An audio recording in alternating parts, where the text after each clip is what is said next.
नमस्कार दोस्तों, लोकसभा चुनाव 2024 के चुनाव परिणामों के बाद आप सभी की निगाहें विधानसभा के उपचुनाव पर हैं। बिहार में 5 विधानसभा सीटों पर उपचुनाव होने हैं, जिसके लिए चुनाव आयोग ने नोटिफिकेशन भी जारी कर दिया है। ऐसे में एक बार फिर उपचुनाव में एनडीए और इंडिया गुट दोनों का मुकाबला बिहार में देखने को मिलेगा। हालिया संपन्न हुए लोकसभा चुनाव एनडीए के लिए कुछ खास नहीं रहे, जबकि विपक्षी इंडिया गुट पिछले चुनाव के मुकाबले ज़्यादा मजबूती से उभरा है। एनडीए को 2019 के मुकाबले 9 सीटों का नुकसान हुआ, जबकि इंडिया गुट के खाते में 10 सीटें आई, जिसमें से पूर्णिया से निर्दलीय लड़ रहे पप्पू यादव की सीट भी शामिल है। ऐसे में अब दोनों ही गठबंधन उपचुनाव में फिर एक बार अपनी ताकत दिखाने की कोशिश में है। लोकसभा चुनाव 2024 में इंडिया गुट को जो 10 सीटें प्राप्त हुई हैं, उनमें से आरजेडी को 4, कांग्रेस को 3 और माले को 2 सीटें मिली हैं, जबकि एक पर निर्दलीय उम्मीदवार ने जीत हासिल की है। एनडीए जहां 5 सीटों पर जीत हासिल कर यह संदेश देना चाहेगा कि 1 महीने में ही जनता ने इंडिया गुट के दावों की हवा निकाल दी, तो वहीं इंडिया भी सभी सीटों को जीतकर विधानसभा चुनाव से पहले मनोवैज्ञानिक बढ़त हासिल करना चाहेगा। इसमें एक बात तय है कि जो भी गठबंधन विजय हासिल करेगा वो राज्य में संख्या बल और जमीन दोनों पर मजबूत होगा। ऐसे में दोनों ही गठबंधन अपनी ताकत दिखाने का प्रयास करेंगे। एनडीए के सामने चुनौती लोकसभा चुनाव के नतीजों से आगे बढ़ने की होगी, तो वहीं इंडिया भी एकजुटता बनाए रखने का प्रयास करेगा, जिससे नतीजे उसके पक्ष में जाएं। जानकारी के अनुसार गया, जहानाबाद, आरा, बक्सर और रुपौली सीट पर विधानसभा के लिए उपचुनाव होने हैं।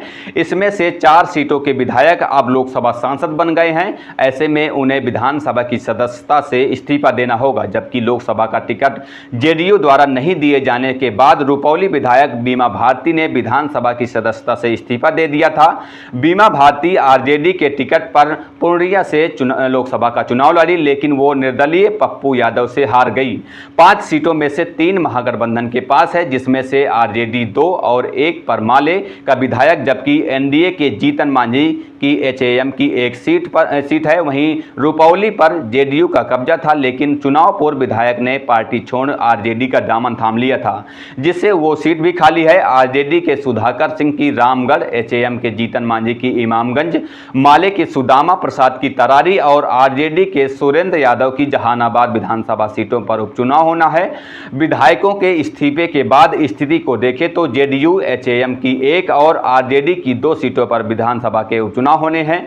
ऐसे में आंकड़ों की बात करें तो जेडीयू के पास 44, एचएएम के पास 3 सदस्यों को मिलाकर के एनडीए के पास कुल 126 विधायक है, तो वहीं इंडिया के आरजेडी के पास 70 और माले के पास 15 के कुल सदस्यों को मिलाकर के 108 सदस्य हैं। कुल मिलाकर देखें तो 10 जुलाई को होने वाले उपचुनाव एनडीए और इंडिया गुट दोनों के लिए अग्नि परीक्षा है।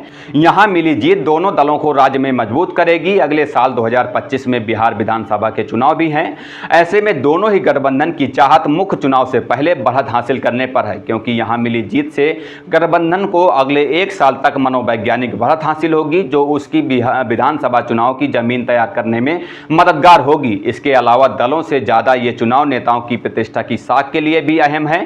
तेजस्वी जहां अकेले इंडिया गुट का बिहार में नेतृत्व तो आगे बढ़कर कर रहे हैं, तो वहीं एनडीए की तरफ से नीतीश कुमार, सम्राट चौधरी जैसे नेता कमान संभाले हुए हैं। ऐसे में उपचुनाव के नतीजे का असर नेताओं की प्रतिष्ठा पर भी पड़ना लाजमी है। फिलहाल आपकी क्या राय है, हमें कमेंट करके जरूर बताइएगा। इस वीडियो में इतना ही, मिलते हैं किसी नए वीडियो के साथ। तब तक के लिए बहुत बहुत धन्यवाद। जय हिंद, जय भारत।